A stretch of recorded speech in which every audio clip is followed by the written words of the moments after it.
Bonjour, déjà merci de m'avoir invité. Danse verticale, c'est une discipline assez récente, assez développée en France et consiste dans l'utilisation de baudriers d'escalade et du coup toute la technique de l'escalade, travaux sur corde, du coup accès en hauteur aussi, travail sur bâtiment pour évoluer sur des surfaces verticales comme des bâtiments, des arbres, des pierres, comme dans ces cas-là. Voilà, du coup la danse verticale c'est un mélange entre technique des grimpes, du coup accès vertical et danse contemporaine. Voilà, dans ce cas-là. Et c'est votre compagnie qui l'a créé? Non, c'est pas ma compagnie qui l'a créé. Il y a plusieurs grimpeurs en France qui D'accord. l'ont créé, notamment Antoine Ménestrel, Fabrice Guillot. Il y en a beaucoup en France et à l'étranger, en Italie, dont je suis originaire. Et voilà, mais nous, du coup, on essaie de développer quand même la discipline dans d'autres manières, on pourrait dire.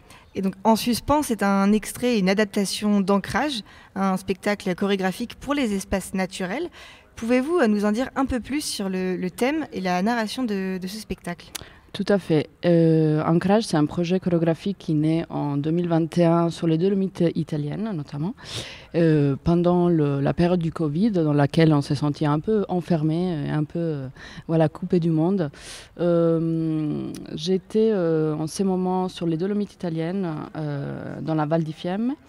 Et en fait, je sentais une certaine besoin de me connecter aux éléments naturels, une urgence de revenir à la nature, revenir à soi, et du coup d'amener vraiment le travail vertical dans des espaces naturels. Du coup, j'ai commencé à développer ce projet en 2021 avec deux spectacles, un spectacle pour des surfaces verticales et un D'accord. spectacle pour les arbres. Et ici, grâce à la rencontre avec Romaine, on a pu développer une adaptation d'ancrage en suspens, dans lequel on s'y suspend sur la pierre d'Horta et dans lequel le spectacle il prend une autre forme, on pourrait dire une forme d'une rencontre entre deux filles, une histoire d'amitié, une histoire d'emprise, une histoire de voilà, une relation entre deux filles. Et voilà, du coup ici on a une descente de la pierre d'Horta. Donc vous aviez l'habitude de la faire sur les arbres ou en falaise. La pierre d'Horta, ça reste un lieu unique. Comment vous avez du coup intégré et adapté ce site dans cette chorégraphie? Tout à fait. Bah, je suis très contente d'être là parce que mon but, c'est vraiment de travailler déjà dans des ambiances naturelles, mais surtout dans des espaces avec des petites hauteurs dans lesquels les danseurs ils sont assez proches du public. Parce qu'en fait, normalement, dans ce vertical, les danseurs sont assez hauts. On peut arriver jusqu'à 50, 100 mètres, ça dépend vraiment de l'auteur des espaces. Mais ici, la particularité de la pierre, c'est qu'on est proche du public. Du coup, on peut vraiment dialoguer déjà avec la pierre, cette magnifique pierre, mais aussi avec le public. Du coup. Bien sûr. D'ailleurs, quel impact du coup vous voulez provoquer? Quelle expérience vous recherchez à provoquer chez le public? Voilà, après, chaque personne va lire un peu la narration du spectacle dans une manière différente, selon son expérience, son caractère. Mais mon but, c'est vraiment d'amener le public déjà en nature et de transmettre des émotions aux personnes et de transmettre surtout cette envie d'être en contact avec les éléments naturels plutôt dans une relation horizontale. Qui est verticale, voilà. Notamment dans le spectacle, on est au-dessus de la pierre dans la première partie et après on a cette phase de descente. Du coup, plutôt qu'aller vers le haut, on essaie d'aller vers le bas. Voilà, c'est une ascension à l'inverse. Du coup, l'importance de parler aussi des descentes et pas juste du fait de gravir des sommets, d'aller vers le haut, de chercher des zéros. D'accord. Voilà. Et pourquoi, du coup, il est important pour vous de présenter ce type de performance dans des endroits inhabituels et parfois, du coup, difficiles d'accès, comme la pierre d'Horta? Oui, c'est très important parce que c'est très inspirant, surtout pour moi, le fait d'avoir une certaine difficulté dans l'accès de ce genre de lieux, de découvrir surtout des lieux différents, et de développer des spectacles dans des lieux où les gens, forcément, ils n'iraient pas dans leur quotidien. Voilà. D'accord. Et en tant que chorégraphe, est-ce qu'il y a une autre difficulté supplémentaire à justement proposer ces chorégraphies sur ces lieux? Comment vous choisissez les mouvements et les gestes que vous utilisez du coup dans vos performances? Tout à fait.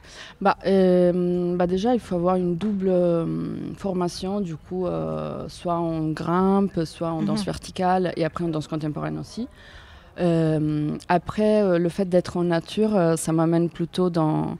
je suis très inspirée par les éléments naturels, du coup la roche, la pierre, les arbres. Et je m'approche d'une gestuelle assez, on pourrait dire, honnête, animale. Voilà. Je me fais inspirer vraiment pour l'environnement naturel autour de moi. Et voilà. Justement, quel rôle joue l'environnement naturel, les montagnes, les falaises dans l'inspiration? Vous partez du coup d'un lieu et après vous créez ou c'est l'inverse? Oui, en fait, en danse verticale, normalement, les spectacles sont assez spécifiques au lieu, dans le sens qu'on a des chorégraphies de base qu'on développe dans des lieux, mais après ils s'adaptent selon les espaces. Comme la pierre d'Horta, mais là on a vraiment fait un travail de création et adaptation en situ. Le spectacle est né en Italie, comme je disais, sur les surfaces des Dolomites. Mais après, chaque fois que je retrouve un espace, je rajoute des éléments.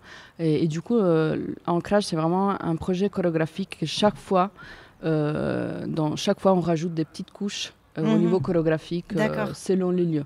Et notamment aussi dans la partie de création musicale, on a fait tout un travail de captation des sons en milieu naturel qui après ils ont été retravaillés par un créateur sonore, Nicolas Atlan. Voilà. Justement, j'allais vous demander quel rôle joue la musique et les éléments sonores et les éléments naturels dans la création d'une atmosphère immersive pour vos spectacles. En particulier dans des lieux, dans des espaces naturels. Est-ce que vous jouez du coup avec les sons de la nature ou c'est full musique? Alors, ça dépend des spectacles. Ça dépend des spectacles en fait.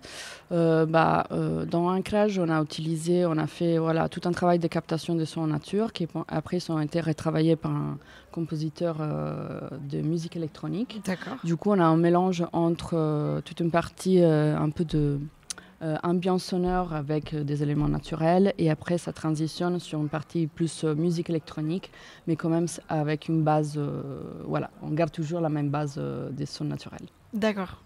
Et du coup, votre compagnie est connue pour relever des défis techniques dans ces environnements complexes. Est-ce que vous pouvez nous partager un défi spécifique que vous avez rencontré lors de la préparation de ce spectacle et comment vous l'avez surmonté? Oui. Le défi spécifique de ce spectacle, c'est que je connaissais pas vraiment très bien l'espace. Du coup, je suis arrivée. C'est la première fois que. C'est la première fois que je découvre l'espace. Du coup, normalement, on a quelques jours de préparation, une semaine de création avant un spectacle. Cette fois-ci, on a eu un peu moins de temps. Voilà. Le défi spécifique, c'est surtout l'adaptation des appuis du corps, du coup, dans le mouvement, à la surface de la pierre. Parce que la pierre, dans ce cas-là, c'est assez glissante. D'accord. Et du coup, vraiment, le fait d'adapter la chorégraphie à la surface, la transition de la partie horizontale à la partie verticale, comment on s'adapte aux surfaces de la pierre pour passer à la verticalité, parce qu'en fait, c'est pas vraiment donné. Et voilà. Mais avec Romaine, on a pu trouver les solutions à ce petit défi. Voilà. Et justement, du coup, il n'y a pas un seul spectacle qui se ressemble finalement. On a des bases de chorégraphiques, mais après, oui, tout à fait. Chaque fois, on doit adapter le spectacle selon le lieu par rapport à la longueur des cordes, parce que en danse verticale, on a des timings différents par rapport à la longueur des cordes. Du coup, les chorégraphies changent totalement selon les lieux. D'accord. Et enfin, est-ce que vous pouvez nous raconter un peu les projets de votre compagnie? Parler un peu de vous? Oui. Alors, je suis danseuse contemporaine, chorégraphe et danseuse verticale à la base, basée en région parisienne, mais je suis italienne, je viens de Vérone. Et ma compagnie s'appelle la compagnie ADE et on travaille dans différents projets chorégraphiques, notamment Ancrage, dans lequel on a déjà parlé. Après, on a un autre projet de solo chorégraphique qui s'appelle Edge, dans lequel j'ai travaillé dans un autre milieu assez complexe en Italie, au milieu d'un fleuve qui s'appelle le fleuve de Vérone, la DJ. On a travaillé sur une tour médiévale au milieu d'un fleuve. Du coup, on a dû vraiment... Vous faites une ascension sur la tour ? Oui, tout à fait. Une descente de la tour, mais c'est vraiment... L'accès, c'était assez complexe dans ces cas-là. J'imagine. Même plus parce qu'on devait y accéder en bateau. Du coup, pas évident. Et on a d'autres spectacles dans la compagnie, Quiz, qui c'est un spectacle en création avec un créateur de vidéo mapping en Italie.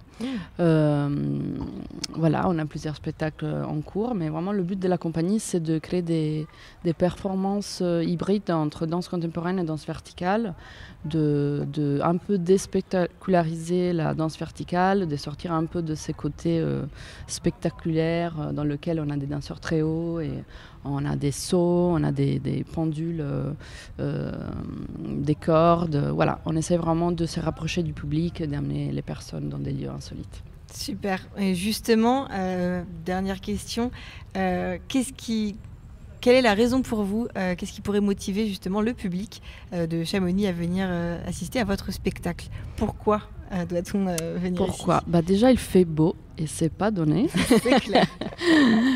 Et voilà, déjà, on est dans un environnement vraiment magnifique parce que voilà, le verre, les arbres, la pierre, juste ça, en fait. Je pense que c'est une bonne raison de venir à la Pierre d'Horta. Voilà. Super. Merci beaucoup, Aiche Delva. Vous étiez donc au micro de Globule Radio au Festival de l'Ascension. Merci de nous avoir accordé ce moment et bonne chance du coup pour votre présentation.